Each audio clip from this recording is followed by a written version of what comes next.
ഒന്ന് കുഴിച്ചുമൂടി ഞാൻ. എന്റെ 16 അടിത്തരം കാണാൻ കോപ്പൂട്ടം നടക്കുന്നോടത്ത് അവിടെ അന്തിയുടക്കം ഉരുമ്പെട്ടോളൂ. അവനെ കുറിച്ചുള്ള എല്ലാ കഥകളും ഞാൻ നിന്നോട് പറഞ്ഞ, എന്നിട്ട് എന്നെ വിഡ്ഢിയാക്കാമെന്ന് വിചാരിച്ചോ നീ?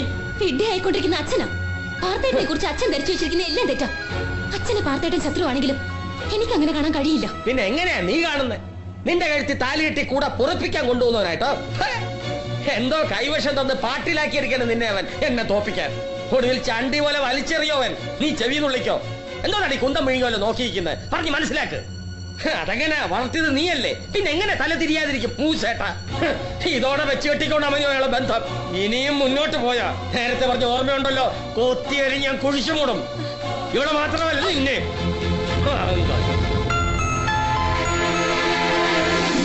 അച്ഛൻ ജീവിക്കുന്നത് അച്ഛന് വേണ്ടി മാത്രമാണെന്നും പാർത്ഥേട്ടൻ ജീവിക്കുന്നത് കൃഷ്ണപുരത്തുകാർക്ക് വേണ്ടിയാണെന്നും മനസ്സിലാക്കാൻ ഞാൻ വൈകി. അമ്മാവനെ ഞാൻ ശത്രുപക്ഷത്ത് കാണുന്നതും അമ്മാവനുമായിട്ട് കൊമ്പ് കോർക്കുന്നതൊക്കെ ഇവിടുത്തെ നാട്ടുകാർക്ക് വേണ്ടി തന്നെയാണ്. ഒരുപക്ഷെ ആ ശത്രുതയൊക്കെ നാളത്തോടെ തീരും. ഈ ക്ഷേത്രഭരണത്തെ ചൊല്ലിയുള്ള തർക്കത്തിന് നാളെ കോടതി വാദം കേൾക്കുകയല്ലേ. അതിന്റെ വിജയം ഈ നാട്ടുകാർക്കാവണമെങ്കിൽ കോടതി മുമ്പാകെ ഹാജരാക്കാൻ എനിക്കൊരു തെളിവ് വേണം. ദാ ഇത് കണ്ടോ, ഇതാണ് ആ തെളിവ്. നൂറ്റാണ്ടുകൾ പഴക്കമുള്ള താളിയോലകളാ. ക്ഷേത്രത്തിന്റെ ഭരണം നാട്ടുകാർക്കാണെന്ന് പ്രതിഷ്ഠാവേളയിൽ തന്നെ എഴുതി വെച്ചിട്ടുണ്ട്. ഇതിപ്പോ എവിടുന്ന് കിട്ടി? ഞാൻ കട്ടെടുത്തതാ. ഇതിനകത്ത് നിലവറ പൊളിച്ചെടുത്തതാ. എന്റെ കൃഷ്ണ, എനിക്ക് ഭയം. എന്നാലേ ആ ഭയം എനിക്കില്ല. ഈ ക്ഷേത്രത്തിലെ ആഭരണങ്ങളൊക്കെ കട്ടുപിടിക്കാൻ അമ്മാവന് ഭയമില്ലെങ്കിൽ പിന്നെ ഞാനെന്തിനാ ഭയപ്പെടുന്നത്? നാളെ ഞാനിത് കോടതിയിൽ ഹാജരാക്കും. മോഷണക്കുറ്റത്തിന് എന്നെ ശിക്ഷിക്കുകയാണെങ്കിൽ ശിക്ഷിക്കട്ടെ. പാർത്ഥേട്ടന്റെ വക്കീലിനും എടുക്കുണ്ടെങ്കിൽ ഈ മോഷണക്കുറ്റം പോലും ചിലപ്പോൾ ന്യായീകരിക്കാനാവും. അതിനെനിക്ക് വക്കീലില്ലല്ലോ. അല്ലെങ്കിലും സത്യം പറയാൻ എന്തിനാ വക്കീല്? അവിടെ പാർത്ഥേട്ടന് തെറ്റി. സത്യങ്ങളെക്കാൾ തെളിവുകളും ന്യായവാദങ്ങളുമാണ് കോടതിയിൽ പ്രധാനം. സ്വന്തം കക്ഷിയുടെ പിഴവുകൾ കോടതിക്ക് മുന്നിൽ വക്കീലിനെ ന്യായീകരിക്കാൻ കഴിഞ്ഞാൽ അവിടെയാണ് വിജയം. അതിന് പാർത്ഥേട്ടന് ഒരു വക്കീലിന്റെ ആവശ്യമുണ്ട്. അത് ഞാനായാലും. അതെ, ഭാമ പാർത്ഥേട്ടന്റെ വക്കീലാവുകയാണ് എന്റെ അച്ഛനെതിരായി. ഈ താളിയോലകൾ മതി നമുക്ക് ജയിക്കാൻ. എന്റെ മനസാക്ഷിക്ക് മുമ്പിൽ ഞാൻ ഒന്നുകൂടെ തീരുമാനിച്ചു. അടുത്ത അഷ്ടമിരോഹിണിക്ക് നട തുറക്കുമ്പോ ഭാമ പാർത്ഥേട്ടന്റെ ആവും. എന്നെ വിശ്വാസാവുന്നില്ലേ? ഇനി വിശ്വസിച്ചേ മതിയാവും. നാളെ രാവിലെ കൃത്യമായി എത്തിക്കൊള്ളൂ. ഈ അമ്പലമുറ്റത്ത് നാട്ടുകാർക്ക് വേണ്ടി പാർത്ഥന്റെ വക്കീലായി ഭാമയുണ്ടാവും. അതെ, ഇനി എന്നും.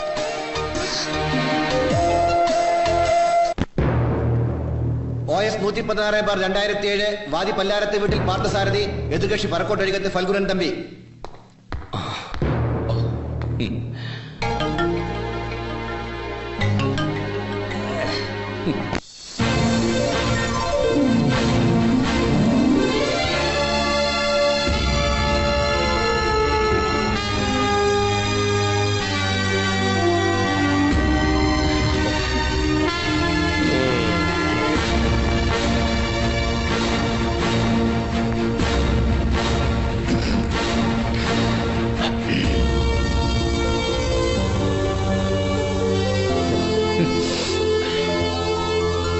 ബഹുമാനപ്പെട്ട കോടതിക്ക് തെളിവുകൾക്കേറെ പ്രാധാന്യമുണ്ട്.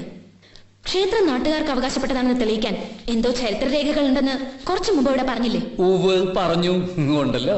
അതിപ്പോ ഹാജരാക്കാൻ കഴിയുമല്ലോ.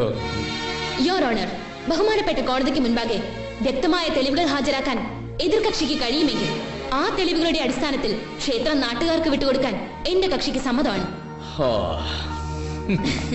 എവിടെ തെളിവുകൾ? ഹാജരാക്കൂ. അല്ല, അത് പിന്നെ എന്താ തെളിവുകളില്ലേ? അതെ, ഞാൻ ഭാമയാണ്. അത് കോടതിക്ക് മുന്നിലല്ല, ഇവിടെ ഞാൻ അഡ്വക്കേറ്റ് സത്യഭാമയാണ്. എവിടെയാ തെളിവുകൾ? എന്താണ് ആ തെളിവുകൾ? ഞാൻ നിന്നെ ഏൽപ്പിച്ചതല്ലേ? എന്ത്? ആ തെളിവുകൾ നിന്നെ ഏൽപ്പിച്ചതല്ലെന്ന്. എതിർകക്ഷിയുടെ വക്കീലിനെ തെളിവേൽപ്പിക്കൂ. യോർ ഓണർ, എന്റെ എതിർകക്ഷിക്ക് സമനില തെറ്റിയോന്ന് ഞാൻ സംശയിക്കുന്നു. ഇത് കോടതിയാണ് സാർ. എല്ലാ തെളിവുകളും ഞാൻ ഇവിടെ ഏൽപ്പിച്ചതാ. ഇവളെന്നെ ചതിച്ചതാണ്. കോടതിയുടെ വിലപ്പെട്ട സമയമാണ് നിങ്ങൾ പാഴാക്കുന്നത്. ഇത് അനുവദിക്കാനാവില്ല. കോടതിയിൽ മാന്യമായിട്ട് പെരുമാറണം. എന്ത് വാങ്ങിയതാ? സത്യം ജയിക്കാനാണ് കോടതി. സത്യത്തിന്റെ മുമ്പിൽ കണ്ണടച്ച് കോടതിയെ തെറ്റിദ്ധരിപ്പിക്കുന്നത് ഞാനല്ല, ഇവളാ. അത് കാണാനുള്ള ഉൾക്കണ്ണ് കോടതിക്കാണ് ഉണ്ടാവേണ്ടത്. നിയമമൊന്നും ഞാൻ പഠിച്ചിട്ടില്ല. നീതി നടപ്പാക്കി കിട്ടാൻ വേണ്ടിയിട്ടാണ് ഞാൻ ഈ കോടതിയെ സമീപിച്ചത്. Stop it. കടുത്ത കോടതി ലക്ഷ്യമാണിത്. എന്ത് കോടതി ലക്ഷ്യം? കോടതി ജനങ്ങൾക്കുള്ളതാണ്. വക്കീലില്ലാതെ കേസ് ബാധിക്കാമെന്ന് സത്യം വിളിച്ചു പറഞ്ഞ അത് കോടതി ലക്ഷ്യമാവുമെങ്കിൽ സത്യം തിരിച്ചറിയാനുള്ള ബോധം പോലും ഇല്ലാത്ത ഈ കോടതിക്ക് ഒരു പുല്ല് വിലയും ഞാൻ കൽപ്പിക്കുന്നില്ല. This is contempt of court. You are sentenced to undergo 1 month imprisonment. ഇയാളെന്തോ പറയുന്നു. പെണ്ണെന്നെ ചതിച്ചാന്ന് പറഞ്ഞിട്ടു. എന്തായാലും ഭാമ കലക്ക് കേട്ടോ. അത് പിന്നെ എന്റെ മോളല്ലേ, മിടുക്കി അല്ലാതിരിക്കോ? അത് പിന്നെ അങ്ങനെയല്ലേ വരൂ. സാറേ ഇവള് ലോയാ പഠിച്ചിരിക്കുന്നത് അറിയാമോ? നീ ജയിച്ചുല്ലേ? പിന്നെ ജയിക്കാതെ ഇവൾ എന്റെ മോളാ. ജയിക്കും. ജയിച്ചോട്ടെ. ഏത് കോടതിയിൽ എന്ത് ശിക്ഷ വിധിച്ചാലും പാർത്ഥൻ തോൽക്കില്ലടി. നാട്ടുകാർക്ക് വേണ്ടി മാത്രമേ എന്തും ഏതും ഇന്നേ വരെ പാർത്ഥൻ ചിന്തിച്ചിട്ടുള്ളൂ. ഇനി എനിക്ക് വേണ്ടിയും ചിലത് ചിന്തിക്കാൻ പോവാ. എന്നെ ചതിക്കാൻ കച്ചകെട്ടി ഇറങ്ങിയ നീ ക്ഷേത്രമുറ്റത്ത് വെച്ചൊരു പാഴ്വാക്ക് പറഞ്ഞിരുന്നു. അഷ്ടമി രോഹിണിക്ക് നട തുറക്കുമ്പോ പാർത്ഥേട്ടൻ എന്റെ കഴുത്തിൽ താലി കെട്ടിയിരിക്കുന്നു. അത് പാഴ്വാക്കാവില്ലടി, ഓർത്തോ നീ. അതിന് വെച്ച വെള്ളം അങ്ങ് വാങ്ങി വെച്ചേരെ. ഇത് നടക്കില്ല. നടക്കും. പാർത്ഥൻ ജീവിച്ചിരിപ്പുണ്ടെങ്കിൽ നടക്കും.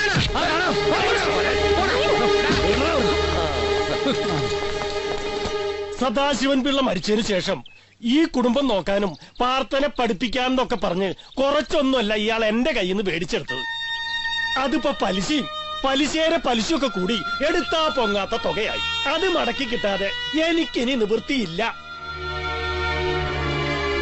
പഠിച്ചു കഴിഞ്ഞൊരു തൊഴിൽ കിട്ടിയാൽ കടം അവൻ തീർത്തോളൂ എന്നായിരുന്നു എന്റെ കണക്കൂട്ടൽ. ബട്ട് അലാസ് എല്ലാം ചളകളവായി എന്ന് മാത്രമല്ല, ഞാനിപ്പോ അവന്റെ ശത്രു കൂടിയായി. ഞാൻ എങ്ങനെ കൊടുക്കും? എവിടെ നിന്ന് എടുത്തിട്ട് കൊടുക്കും? ഒരു ഉറപ്പിനായി നിന്റെ വീടിന്റെ ആധാരം ചോദിച്ചപ്പോ നീ എന്താ പറഞ്ഞ്? സ്വന്തം പെങ്ങളെ സഹായിക്കാൻ ഈട് തരണോന്ന്. എന്റെ പണമാണേ ഞാൻ ചോദിക്കോ? ആധാരം ഇപ്പം ഇയാളുടെ കയ്യില. ഇനി എന്താ കാര്യങ്ങൾ വേണ്ടത് നീ തീരുമാനിക്കും. എന്തെങ്കിലും പറഞ്ഞോണ്ടായോ? ഇനി ചെയ്യാൻ ഒന്നേ ഉള്ളൂ, ഈ വീട് ഒഴിഞ്ഞു തരും. അത്ര തന്നെ. എന്താ പ്രശ്നം? ഇല്ലാത്ത സമയം നോക്കി വരട്ടെ വന്നിരിക്കാ രണ്ടാളും കൂടെ. ഓഹോ, തമ്പിയങ്കുന്നേ, MLA സാറേ, പാർത്ഥൻ ഇവിടെ ഇല്ലെങ്കിലും ഞങ്ങൾ ഇവിടെ തന്നെയുണ്ട്. അതുകൊണ്ട് വരട്ടൊക്കെ അങ്ങ് കവലെ മതി. ഇതിനകത്ത് കയറുള്ള കളി വേണ്ട. ഞാഞ്ഞൂലും തലപൊക്കി തുടങ്ങി. നിന്നെയൊക്കെ കാണിച്ചു കണ്ടാ മതി. ആരോഗ്യമുള്ളവനെ എടോ തമ്പി, താൻ ഈ ഇട്ടാവട്ട പഞ്ചായത്തിന്റെ പ്രസിഡന്റ് ആണെങ്കിലും സ്വന്തം ഭാര്യയുടെ പ്രസവരക്ഷയ്ക്ക് വന്നവളെ ഭാര്യയാക്കി വെച്ചിരിക്കുന്നു എന്നൊരു കിംവദന്തി കൂടിയുണ്ട്. സൂക്ഷിക്കണം. അസൂയക്കാര് പറയുന്നത് പോലെ കയ്യിലിരിപ്പ് കൊണ്ട് ജനപിന്തുണ കുറഞ്ഞു വരുന്ന ഒരു MLA ആണ് ഞാൻ. ഈ പദവി കൂടി കയ്യിൽ നിന്ന് പോയാ പിന്നെ നമുക്ക് ഈ നാട്ടിൽ പുല്ലിന്റെ വില പോലും കാടില്ല. ഇപ്പൊ തന്നെ നാട്ടുകാർ അവന്റെ ഒപ്പമാ. അതുകൊണ്ടാണ് ഞാൻ പറഞ്ഞത്, അവനകത്തായിരിക്കുന്ന ഈ തക്കം നോക്കി വേണം നമ്മൾ തുറപ്പിച്ചിട്ട് ഇറക്കാനെന്ന്. ഇങ്ങനെ ഗീർവാണിച്ചോണ്ടിരിക്കാതെ തുറപ്പിയിട്ട് എന്താണെന്ന് പറ. അവനോടൊപ്പം നിൽക്കുന്ന നാട്ടുകാരെ തമ്മിൽ അടുപ്പിക്കണം. അടുപ്പിക്കാം? എങ്ങനെ? ക്ഷേത്രഭരണത്തെ ചൊല്ലി തന്നോട് അംഗം കുറിച്ചിരിക്കുന്ന അവന് കൂട്ട് ആ സുലൈമാനല്ലേ? ഹിന്ദുക്കളുടെ ക്ഷേത്രകാര്യത്തിൽ ഒരു ഇസ്ലാം തലയിടുന്നു എന്ന് പറഞ്ഞു വരുത്തി ഒരു വർഗീയ കലാപത്തിന്റെ വിത്തെറിയണം. വേണ്ടി വന്നാൽ ഒരു ചെറിയ ബോംബും. ജയിലിൽ നിന്ന് പുറത്തു വരുന്ന അവന് നോവണം. അവന് പ്രിയപ്പെട്ട ചിലരെയൊക്കെ എന്നേക്കുമായി അവന് നഷ്ടപ്പെടണം. പോവല്ലേ? ഏയ് പോവല്ല, ഇനിയും വരും. വേണ്ട മോനെ. ഏയ് അത് പറ്റില്ലല്ലോ കൃഷ്ണേട്ട. ജനാധിപത്യ രാഷ്ട്രമായ ഭാരതത്തിൽ ജയിലുകൾക്കുള്ള സ്ഥാനം വളരെ വലുതല്ലേ? ജയിലുകൾ ശൂന്യമായ പിന്നെ ജനാധിപത്യത്തിന് എന്താ പ്രസക്തി? ഭാരതത്തിന് സ്വാതന്ത്ര്യം കിട്ടിയത് പോലും ജയിലുകൾ നിറഞ്ഞിട്ടല്ലേ? അതുകൊണ്ട് നാട്ടു നന്മയ്ക്ക് വേണ്ടി പാർത്ഥൻ ചിലപ്പോ ഇനിയും വന്നിരിക്കും. വരട്ടെ.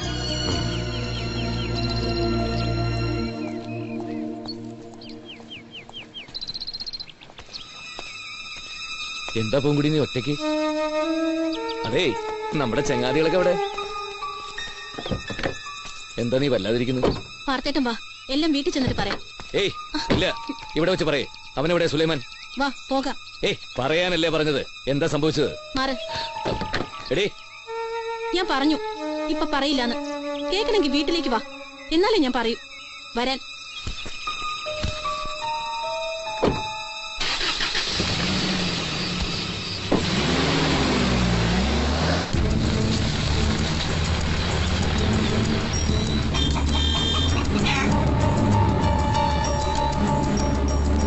പൂങ്കുടി എന്താ ഇവിടെ? നിന്നോടാ ചോദിച്ചത്. വീട്ടിൽ ചെല്ലട്ടെ എന്ന് ഞാൻ പറഞ്ഞതല്ലേ.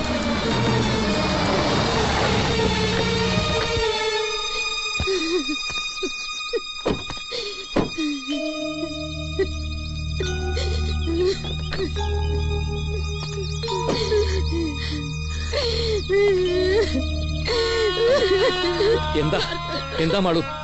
എന്തിനാ നീ കരയുന്നത്? ഇവിടെ എന്താ ഉണ്ടായത്? കുഞ്ഞിക്കാതർ എവിടെ? എന്റെ മോൻ പോയി മോനെ, എന്റെ കാതർ കുട്ടി പോയി. എന്ത് തെറ്റാവും ചെയ്തത്? സുലൈമാനെ പറയേ, എന്താ ഇവിടെ ഉണ്ടായത്? എടാ എനിക്കൊന്നും മനസ്സിലാകുന്നില്ല. നീ ജയിലിലായത് ആ തമ്പിയും കൂട്ടർ നല്ലതുപോലെ ആഘോഷിച്ചു. ക്ഷേത്ര തർക്കത്തിൽ നിന്നോടൊപ്പം നിൽക്കുന്നത് ഞാനാണെന്നും പറഞ്ഞ് എല്ലാത്തിനും ഒരു വർഗീയത്തിലുള്ള നിറം കൊടുത്തു. പിന്നെ ഇവിടെ എന്താ സംഭവിച്ചെന്ന് ആർക്കും അറിയില്ല. ഒന്നിച്ചു കഴിഞ്ഞിരുന്ന മുസ്ലിങ്ങളെ ഹിന്ദുക്കളെ അവർ രണ്ട് തട്ടിലാക്കി തമ്മി തല്ലിച്ചു. കൊന്നു മോനെ, അവരെന്റെ മോനെ കൊന്നു.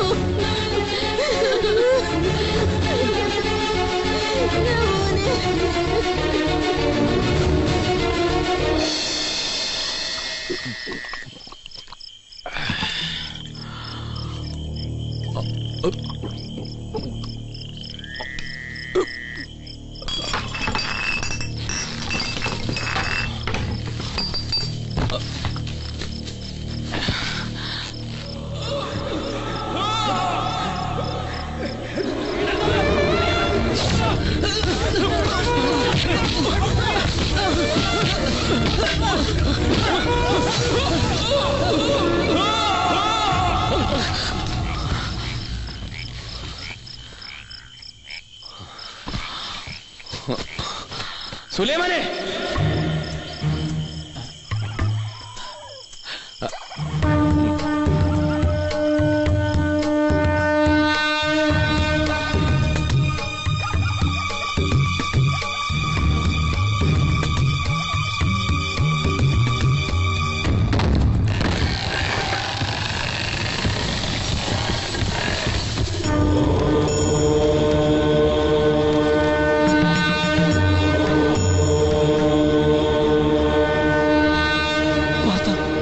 ഭ്രാന്തായോ? അതേടാ, എനിക്ക് മാത്രമല്ല ഈ നാട്ടുകാർക്ക് മുഴുവൻ ഭ്രാന്ത് പിടിക്കും ഇനി ഇതിവിടെ ഇരുന്ന. ഈ നാടിന്റെ നാശത്തിനും ദുരന്തത്തിനും ഒക്കെ കാരണം ഈ ഒരൊറ്റ വിഗ്രഹമാണ്. ഈ വിഗ്രഹം ഉണ്ടെങ്കിലല്ലേ ഇവിടെ ക്ഷേത്രമുള്ളൂ. നാട്ടുകാരെ തമ്മിലെടുപ്പിക്കാനും നാശം വിതയ്ക്കാനും എന്തിനാടാ ഇവിടെ ഇങ്ങനെ ഒരു ക്ഷേത്രം? എന്റെ അമ്മാവനും കൂട്ടർക്കും കട്ടുമുടിക്കാൻ വേണ്ടി മാത്രമോ? കൊണ്ട് കളയാൻ പോവാണ് ഞാനിത് എവിടെയെങ്കിലും. അരുത്, നിനക്ക് വിശ്വാസമില്ലെങ്കിലും ഈ നാട്ടുകാർ ആരാധിക്കും ദൈവമായത്. എനിക്ക് വിശ്വാസമില്ലാണ്ടാക്കിയത് ഈ ദൈവം തന്നെയാ. എന്നും രണ്ടു നേരം ഈ നടക്കൽ വന്ന് പ്രാർത്ഥിച്ച് കൃഷ്ണ കൃഷ്ണ എന്ന ഒറ്റ ചിന്തയുമായിട്ട് ജീവിച്ചിരുന്ന ആളായിരുന്നില്ല എന്റെ അച്ഛൻ. എല്ലാ 1-ാം തീയതിയും ഗുരുവായൂരിൽ ചെന്ന് തൊഴുതു മുടങ്ങിയാലേ എന്റെ അച്ഛനൊരു ജീവിതം ഉണ്ടായിരുന്നുള്ളൂ. അതുപോലൊരു യാത്രയിൽ വാഹനാപകടത്തിൽ എന്റെ അച്ഛന്റെ ജീവനെടുത്തതും ഈ ദൈവം തന്നെയല്ലേ. അന്ന് തുടങ്ങിയതല്ലേ എന്റെ അമ്മയുടെ കണ്ണീര്. അന്ന് മുതൽ നശിക്കാൻ തുടങ്ങിയതല്ലേ എന്റെ ജീവിതം. ക്ഷേത്രഭരണം നടത്തി പൊന്നും പണ്ടവും കട്ടുമുടിച്ച് മതിച്ചു നടക്കുന്ന എന്റെ അമ്മാവനെ ഇപ്പോഴും പന പോലെ വളർത്തുന്നതും ഒന്നും അറിയാത്ത ആ പാവം കുഞ്ഞിക്കാതറിന്റെ ജീവനെടുത്തതും ഒക്കെ ഈ ദൈവം തന്നെയല്ലേ. ഇത് ദൈവമല്ല, കണ്ണും മൂക്കും ഇല്ലാത്തൊരു പാഴ് വിഗ്രഹമാണ്. ഇതിവിടെ നിന്നും പോയേ പറ്റൂ, ഏത് നരകത്തിലേക്കെങ്കിലും.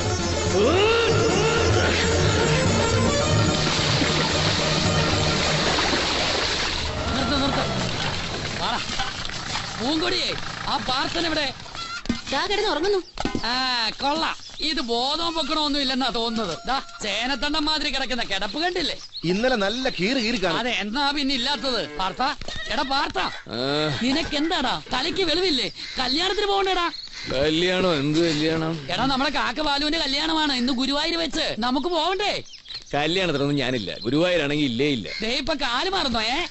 എടാ നീയല്ലേ പറഞ്ഞത് നമുക്കൊന്ന് അടിച്ചു പൊളിക്കണമെന്ന്. ഇപ്പൊ എല്ലാ സെറ്റപ്പും റെഡിയാടാ അവിടെ. എന്ത് സെറ്റപ്പ്? മൈതാനം ജാനകി, ആ വക പരിപാടിക്കൊന്നും ഞാനില്ല. അതൊക്കെ നിർത്തി മക്കളെ. മൈതാനം വേണ്ടെങ്കിൽ വേണ്ട. എടാ ഗോപനും കൂട്ടിനും പുറപ്പെട്ടു കഴിഞ്ഞു. നീ വാ. എവിടെ? അവനിപ്പോ എത്തും, നീ ഒന്ന് ഇറങ്ങിയാ മതി.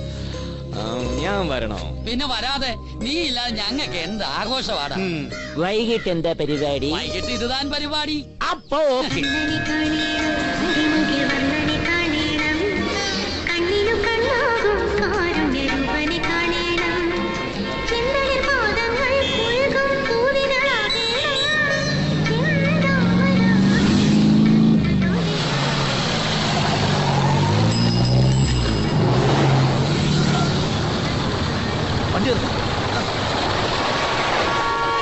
മതി അന്വേഷിച്ചത്. 1-ാം തീയതി സാധനം കിട്ടില്ലെന്നേ കുടിയന്മാർ ആലോചിക്കണം. ബുദ്ധിയുള്ള കുടിയന്മാർ സാധനം തലേ ദിവസം സ്റ്റോക്ക് ചെയ്യും. ഒന്നുമില്ലാതെ അങ്ങോട്ട് ചെന്നാ പാർത്തൻ. അത് കുഴപ്പമാണല്ലോ. ഒരു കാര്യം ചെയ്യും, നീ നല്ല കൊട്ടുപടി കിട്ടുന്നു. എന്തിനാ തലക്കടിക്കാനോ? അല്ല, തലയ്ക്ക് പിടിക്കാൻ. നീ വണ്ടി ഇറ. കുടിയന്മാരുടെ കുടിമുട്ടിക്കുന്ന 1-ാം തീയതിയെ വെല്ലുവിളിച്ചുകൊണ്ട് ഞങ്ങൾക്ക് നല്ല ചൂട് തലച്ചാരയം സെറ്റപ്പാക്കി തന്ന ഗോപൻ ഗുരുവായൂർ വന്ന് കുളിച്ചു തൊഴുന്നതിന് പകരം എന്തിനാ ഇങ്ങനെ? എന്തിന്റെ കേടാ നിനക്ക്? ഗുരുവായൂർ വന്ന് എല്ലാ മാസവും 1-ാം തീയതി കുളിച്ചു തൊഴാൻ ഞാനുള്ളപ്പോൾ പിന്നെ വേറെ ആളെന്തിനാ? നീ എന്തിനാ ഇങ്ങനെ കുടിക്കുന്നത്? ഇങ്ങനെയല്ലാതെ പിന്നെ ഇങ്ങനെ കുടിക്കാൻ പറ്റും. എന്തിനാ കുടിക്കുന്നതെന്ന്? വലിച്ചു മോന്തി കുടിക്കുന്നതെന്നോ? ചെറുപ്പത്തിലെ മുല കൂടി നിർത്തി, പിന്നെ എന്തെങ്കിലും ഒരു കുടി വേണ്ടെന്ന് വിചാരിച്ച് ഈ കുടി കണ്ടിന്യൂ ചെയ്തോണ്ടിരിക്കുക. എന്നാ പിന്നെ വല്ല പാലും മേടിച്ചു കുടിച്ചാൽ അത് നിന്റെ ശരീരത്തിൽ പിടിക്കൂലേ? ശരീരത്തിൽ പിടിക്കും, പക്ഷെ തലയ്ക്ക് പിടിക്കൂലല്ലോ. തലയ്ക്ക് പിടിക്കണമെങ്കിൽ നീയൊക്കെ ഈ ആനമൈക്ക് തന്നെ കഴിക്കണം. അതെ, ആനമൈക്ക് തന്നെ കഴിക്കണം. ഈ ആനമൈക്ക് 2 അടിച്ചിട്ട് വേണം എനിക്ക് ഗുരുവായൂർ കേശവൻ നടക്കുന്ന പോലെ ചെവിയെ കാട്ടി ഒന്ന് നടക്കാം. അല്ല വാർത്ത, എനിക്കൊരു സംശയം. ഈ ആനകൾക്കൊക്കെ ഹിന്ദുക്കളുടെ പേരിടുന്നത് എന്തുകൊണ്ട് ക്രിസ്ത്യൻസിന്റെ പേരിട്ടുകൂടാ? ഏത് പാത്രത്തിൽ മാമോദീസ മുക്കും? അങ്ങനെയാണെങ്കിൽ ഞങ്ങളുടെ മുസ്ലിംസിന്റെ പേരിട്ടാ കുഴപ്പം? എവിടെ കൊണ്ടുപോയി ആര് സുന്നത്തി?